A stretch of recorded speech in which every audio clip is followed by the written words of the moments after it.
Mrs. Arunachalam, welcome to Conversations. You are the head and you have initiated and catalyzed the Working Women's Forum in Tamil Nadu, and you work out of Madras as your headquarters. What is the Working Women's Forum? So I would say it is not only in Tamil Nadu, though we initiated the Working Women's Forum in Tamil Nadu. It is now working in 3 states of South India, Andhra Pradesh and Karnataka as well. It is an organization of very poor women who help themselves out of poverty and out of the other pressures at the grassroots and see that they can have a better working and living conditions for themselves. Tell us how this came about in your life and the story of your life really that catalyzed something like this. The trouble with me is that I was working for I think in the city slums when there was a severe flood in Madras. When was this? 1977. And at that time I found that a lot of people came to us for food, and then we've been establishing many soup kitchens and then giving them food and then collecting clothes and giving them. And even after the floods receded, I found a lot of people coming and collecting these things from us. I was wondering why this is being done. Then they told me, some of them told me, you are all going to give us only when crisis comes. Otherwise, how do we get all these things? Then I understood that it is more poverty and then how to get out of it. Because we are all sitting at the top and then talking about the poor in the drawing rooms. It should not be one more organization like that. So we wanted whether the poor women can be mobilized on their own, whether they can realize their situations, whether they will be able to take care of themselves, whether they will realize that these are our needs and therefore we have to ask for it and wherever it is.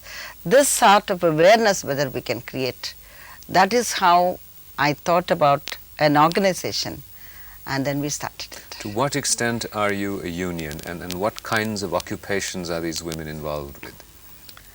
And yes, I would say that it is a union in the fact that most of them are street vendors and pavement hawkers in the city of Madras, or service specialists like dhobis and so on. And in the rural areas like in the Tanjore coastal area, they are fishermen. In Vellore, in North Arakan district, they are beedi workers. I noticed you said fishermen. Why not fisherwomen? Sorry, they are fisherwomen. And then, then in the landless area of Dindigal, they are mostly rural vendors in the shandies. So these are the single occupation groups. In Andhra Pradesh, they are lace makers. In Karnataka, they are again agarbatti workers. So they are single occupation groups. But besides working in such occupations, still neither they have had a union, nor they have had a better working conditions, nor people have realized that they are workers. So it is this unorganized segment of people whom we had to bring under one organization, which is called unionization. You know, I wasn't being facetious when I interrupted you when you said fishermen instead of fisherwomen perhaps. How important do you think the vocabulary is that we tend to use in defining the status of women? I mean, perhaps the appropriate word would have been fisher persons. It is, no, in the case of fishermen and women, they both have different occupations, very definite roles in fishing. Men bring it to the shore, and beyond that shore, women take it over for selling. So women are traders there. And then men are, I think, those who go into the boat and then to the mid-sea and then bring the fish. But still, your argument holds good. I think we have to call them fish persons because both of them work in that community. You've talked about 2 different roles for these, the fishermen and the fisherwomen. Is there a problem in the very fact that these roles have been defined? What kind of role do you see for women? Yes, there is, I would still go in. I think you are now provoking me to tell you the discrimination that the women face despite the hard work that they are doing. See, if the boat is, the man is handling the boat and he is going into the sea, the fishermen community says that the women should not touch the boats. The moment they touch the boats, we will not get fish at all. It's a superstition. Therefore, they have given a less important role for women to carry the big load of fish from the shores to the marketing place, where they have to carry that load and then sell it. And if they don't sell it within a stipulated hour, the fish will perish. So if they don't sell it that day, they have to put it in the ice and then go to the other shanties. All the 7 days they walk around the nearer shanties, come home only on Saturday.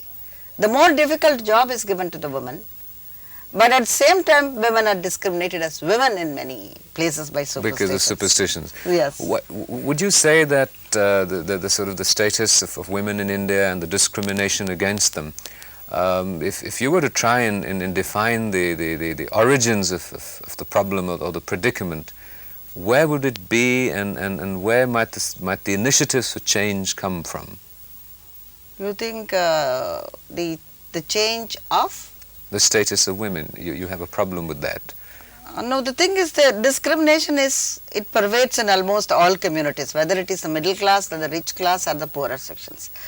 Women are discriminated, they are unequal partners. Why? Why? I am telling you this. The reason being that with reference to the traditions, the time-honored, I think the beliefs, and right from the female child, we start discriminating as if this person is a person who doesn't belong to us. She has to go to somebody's house. Therefore, you treat her as a property which is to be handed over to someone. That kind of an inhibition, it starts in the beginning. And then even if they are taking a job, and even in the managerial position, if you see, actually a manager says, I don't want an assistant who is a woman, all the time she'll be bogged off about her families. Therefore, I would like to have a male assistant to me. This is again a prejudice. And again, the family members also, when a man works in a big position, they always say, Papa is working, uncle is working, aunt, and everybody is working, brother is working. Whereas when a woman works, nobody bothers. They expect that she should do everything, all the household chores. She should attend all the relatives, she should attend everybody in the family, and then only go for the work. So this is expected of the woman at home. Has this been your predicament too? Yes, I would say that with my family, I would say that though I am not openly discriminated, still there are many things that I have to take upon myself because of the brought up that I have had, that if I don't do something at home, I always feel that I have done something very wrong, I have to do it. So I rush to get things done and then only go out. That means I have that inferiority complex in myself. That is only, I have been brought up that way. What would you define then as sort of the ideal role that you see for women as women and in their relationships with men, society and the community? Are you talking about women being identical in some ways to men, to being similar, or what kind of balance? In the human situations, I think men and women are born equal, and they have a complementarity, and then they have different roles, but they have to respect the different roles, the diversity of roles. This is what the ideal situation I expect. So if I am to do this thing and if you are to do something else, we both have to respect each other and share these things. Rather than saying that you have to do this, one person should not take advantage of somebody being a woman and say that you have to do it. So both of them have to understand each other, and they have to divide the work roles or any other role in family or outside, and then respect each other rather than one imposing on the other. This is precisely what I am trying to say. Getting back to the Working Women's Forum, how large is the organization? The organization has now unionized nearly 1,13,000 people in all the 3 states, and it has given nearly employment to nearly 3,000 and odd women, and it has achieved in the matter of the family planning services, I mean among the reproductive age group in the slums, nearly in the slums and villages, nearly about 71%, as against the government's percentage of 30%. If we just stay with the area of providing employment, if you're a union, you need to be employed already to be a member of the union. How do you create jobs for them? The thing is, there are 2 things. in the Working Women's Forum, one is that we are able to create jobs out of the essential services, the family planning. So in each of the slums, I think a woman takes up 300 families, and she is able to work in the 300 families for an honorarium of nearly 150 to 200 rupees. Who pays her? The Government of India. It's a project which is submitted to Government of India, and we are able to get the money from the Government of India. This is one kind of a job that we create. Another one is that the children, the labor, the child labor, the normally in the city slums and in the rural areas, because of the alcoholism and unemployment among women, it is the income of the women and children carry through many families. Therefore, these children also have to be taken care of. Then we have child labor rehabilitation centers in the evening.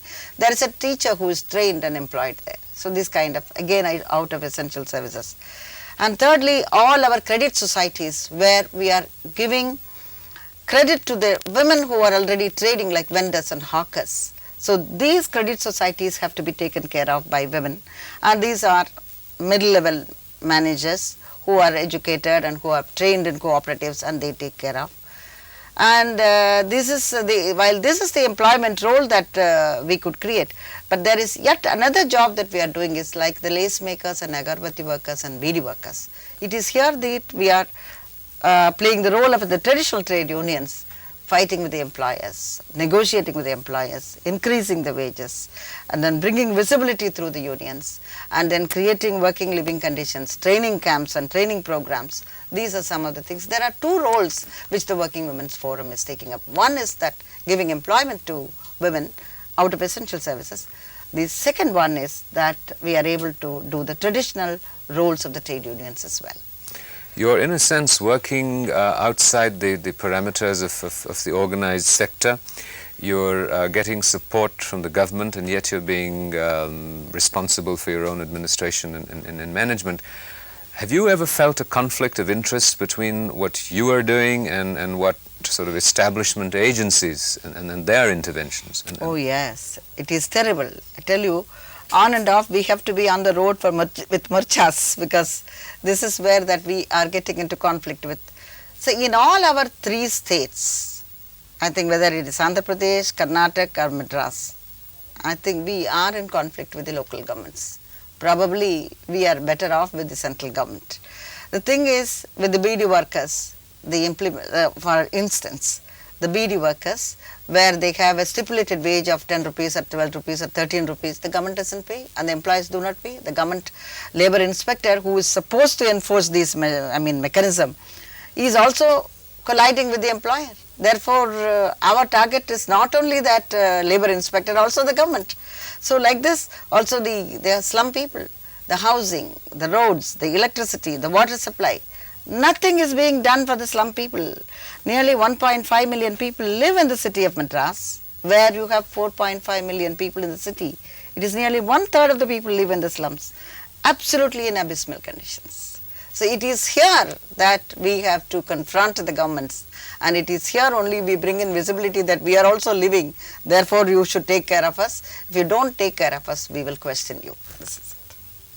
You know, in terms of being a voluntary agency, really, how significant or how brutal are the sort of the conflicts with the establishment, and to what extent do you feel obliged to, in a sense, party politicize that?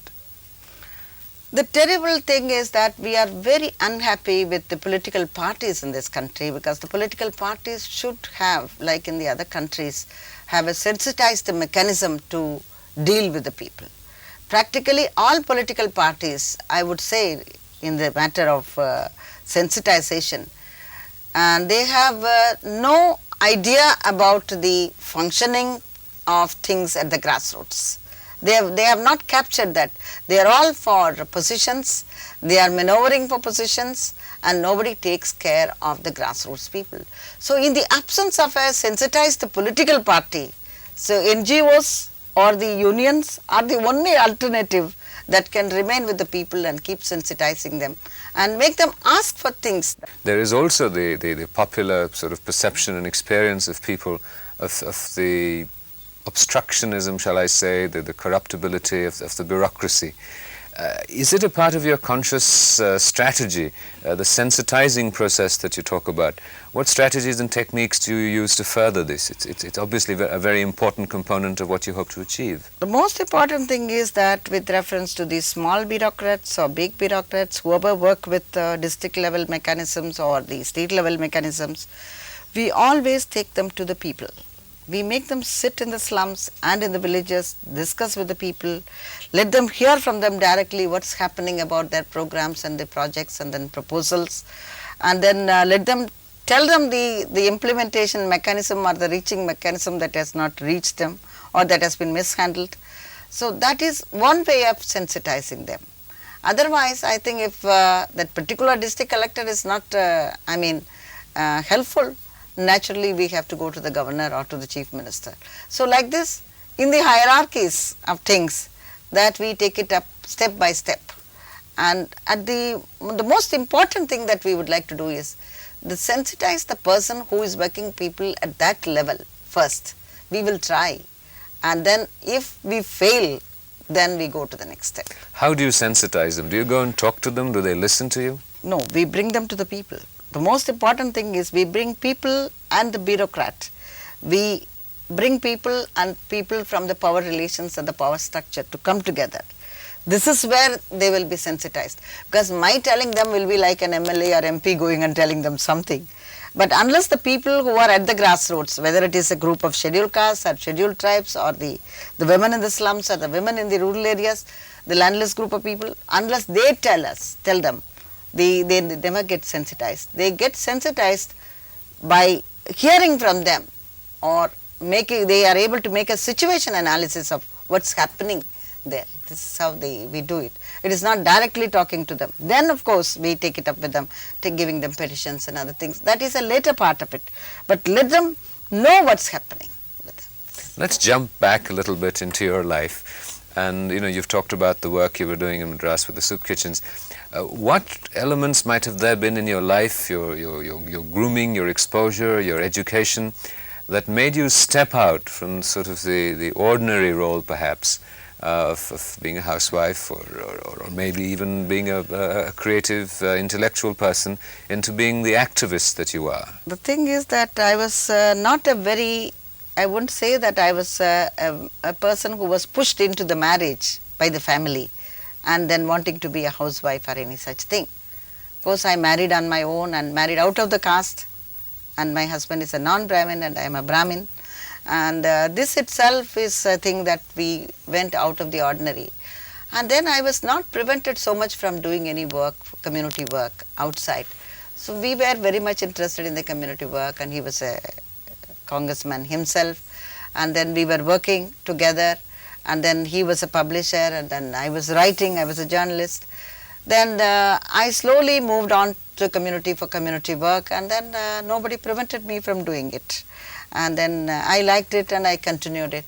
From politics to development, I've changed from 77 to now. Until 77 I was in politics, from 61 to 77. But from 78 onwards, I have become a development person, in which case I would like to say that when the political people have failed, when they are not able to change the economic situations, I think social movements of economic dimensions have to come. This is what is my view, and that is how we started mobilizing people at the grassroots. Would you then say that you have sort of lost faith in the formal political process? Yes, unless the politicians are sensitized, unless the politicians realize that their strength lies in the grassroots, I think the political people have totally failed in my situation, because we have not been able to change this country in these 40 years. I think still at the grassroots things are remaining as it is. And then we are just moving on to more and more poverty groups, and more people are becoming poorer and poorer. Does this work that you do fall under, come under a larger economic philosophy and ideology in terms of how you would ideally like to see society and state structured? Yes. The thing is, I would like to see that the people at the grassroots must have the power and must have also the not only the physical power but the economic power to dictate terms to the political people. Because unless they must be able to change the situations, when an MLA or when a person who contests for elections come to them and say that what have you done in this place, we will not be able to vote for you. This is the situation that I see that our people will be able to take it up someday, and therefore I would like to see that the people have to change the situations rather than the politicians have to change the situations. The politicians will not be able to do it. Where does this impetus for change as far as the people are concerned come from? From individuals such as you working in the grassroots? Probably yes, but the thing is, my philosophy is, I may be a leader, but still I have the capacity to create more and more leaders at the grassroots, and then those leaders in those places will take care of themselves. We can, I don't believe that we are born leaders and then there won't be other group of people who cannot be made as leaders. I think leaders can be born, leaders can be made, and leaders can be created, leaders can be expanded, they can be experimented. So I believe that it can come from initiate from one person, but it depends upon the capacity of that one person to create more persons like her or himself. You're also involved in other areas of initiatives as far as women's issues are concerned. You're a member of the National Committee on Women. What has been the work of the National Committee and what is your role in it? My role is only, I am a member of the National Committee where other 28 members are also members. So I am only one among the 28. But the thing is, the National Committee has been formulated after the Nairobi Conference of Women's Decade, that there should be a national machinery for implementation of all the programs, to have a say on all the programs of women. And it also was responsible for the national perspective plan for women.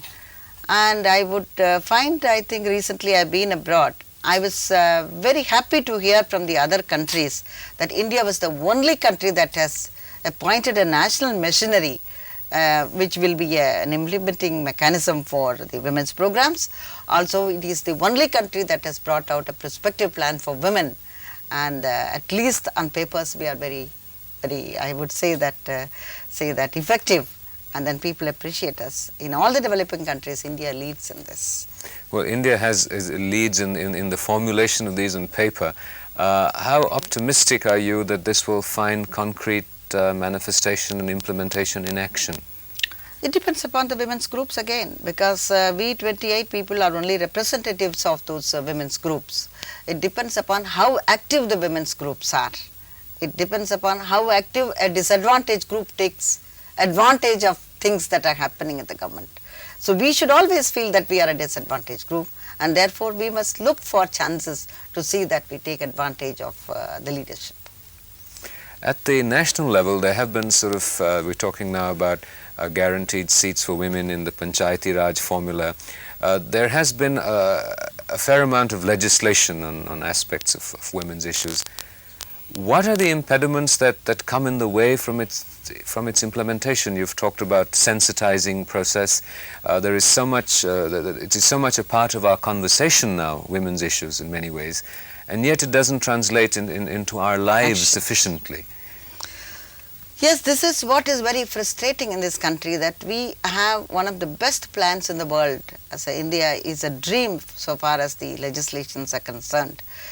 But in the matter of implementation and reaching the grassroots, almost we are in great difficulty. So therefore, whenever we talk about the women's perspective plan, or whether it's a Panchayati Raj, we also must formulate a mechanism that would take care of the implementation of these programs.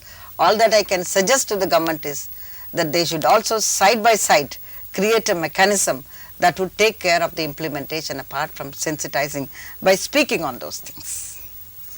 There is, for many Westerners, and you've talked about sort of foreign perceptions of India, the strange perception of India that on the one hand a woman is revered as goddess, as mother and what have you, and she's seen performing physical labor on the streets and in the building of roads and what have you. At one level she does function equal to men, and we've had a woman prime minister, which sort of the United States would find difficult to accept at the present time. And simultaneous to that is sort of an unparalleled exploitation of women also. Have you ever sought to sort of evolve a thesis or a theory of this dichotomy? That is because one is that poverty on one side, that is why the poorer women are working equal to men, but still they are not visible and they are discriminated in wages and in the matter of visibility of that work. And at the same time with the richer women or with women who had a prime minister and all that kind of a thing, and that is one swallow doesn't make a summer. But the thing is, even among the richer people or the middle class people, the women are discriminated because of traditions and because of our religion and because of the superstitions in our communities and in our for years together. It's a time honored I would say that practice to see that the woman as a secondary entity in the family. So this dichotomy could be, I think averted, or it could be changed only by fighting for equal rights by the educated and the other sensitized women, and at the forming unions of the disadvantaged group of people. And people must build up network and come together and then understand this dichotomy and fight for it. Wouldn't you also say that there are large sections of women who are comfortable and happy with the privilege that comes with this status of women, particularly amongst the middle classes and the elites, who might well be the catalysts to change? That is where I am very unhappy, because they are the persons who are not ready for any changes. The moment, you see, my Vice Chancellor in Madras University said 50% of the educated, you say 50% of women or 50% of the country's population are women, but 47% are educating themselves. Out of them, nearly 80% of the 47% they go into oblivion in marriages. This is what's happening. But how we are going to do that is a big question. Do you consider marriage an oblivion? Yes, it is. I would say that, because the people you don't see them. You see that they are very comfortable and sitting in a situation like this. So marriage should be one of the many options for women, and if they really feel that they have to be treated as a human resource or an equal person or an equal citizen in a country.